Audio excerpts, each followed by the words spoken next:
Informasi yang pertama, roda ban pesawat Boeing 757-232 milik Delta Airlines meledak saat pemeliharaan di Bandara Internasional Hartsfield-Jackson, Atlanta. Kemarin waktu setempat, insiden tersebut menewaskan 2 pekerja dan melukai 1 orang lainnya dengan serius.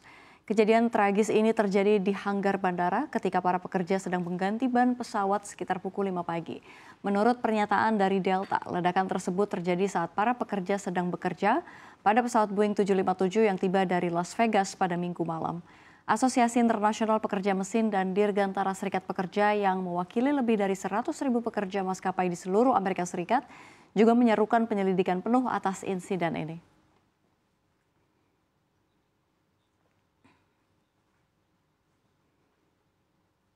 Di informasi berikutnya, Apple melakukan PHK yang berdampak pada sekitar 100 karyawan di divisi layanan digital. Mayoritas berasal dari tim yang bertanggung jawab pada aplikasi Apple Books dan Apple Bookstore. Menurut laporan Bloomberg, pemangkasan karyawan itu termasuk beberapa profesi engineer dan tim layanan yang menjalankan Apple News. PHK ini dilakukan menjelang peluncuran seri iPhone 16 pada 9 September 2024 mendatang. Selain itu, Apple juga dikatakan akan memperkenalkan produk AirPods dan Watch generasi teranyar. Sejak tahun lalu, Apple memang tengah menghadapi tekanan di China, pasar ketiga terbesarnya.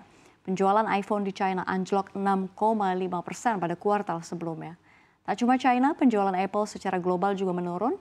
Laporan IDC pada Q1 2024 menunjukkan penjualan iPhone di dunia turun 9,6% secara tahun ke tahun.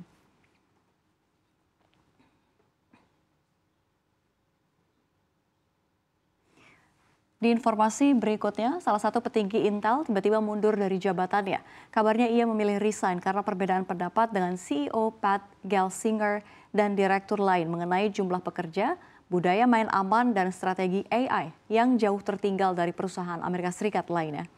Lip Butan, yang merupakan seorang veteran industri semikonduktor, mengatakan bahwa ia meninggalkan posisi dewan direksi karena keputusan pribadinya untuk memprioritaskan kembali berbagai komitmen.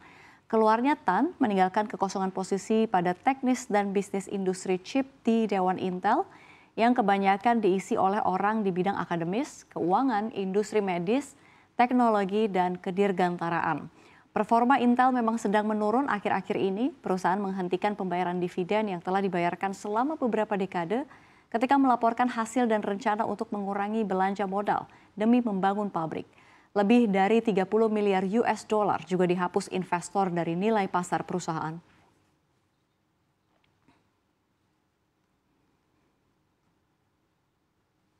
Di informasi terakhir dalam Hot News kita pada hari ini, Bursa Efek Indonesia memberi penjelasan terkait alasan perusahaan tercatat yang memberikan gratifikasi kepada pegawainya tidak dapat diumumkan.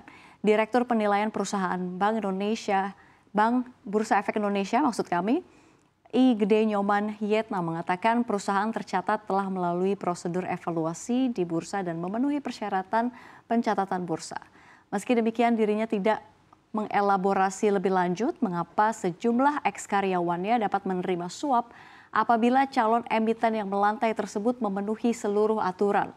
Nyoman menyampaikan pihaknya juga terus melakukan pemantauan atas kinerja perusahaan tercatat dan melakukan pembinaan.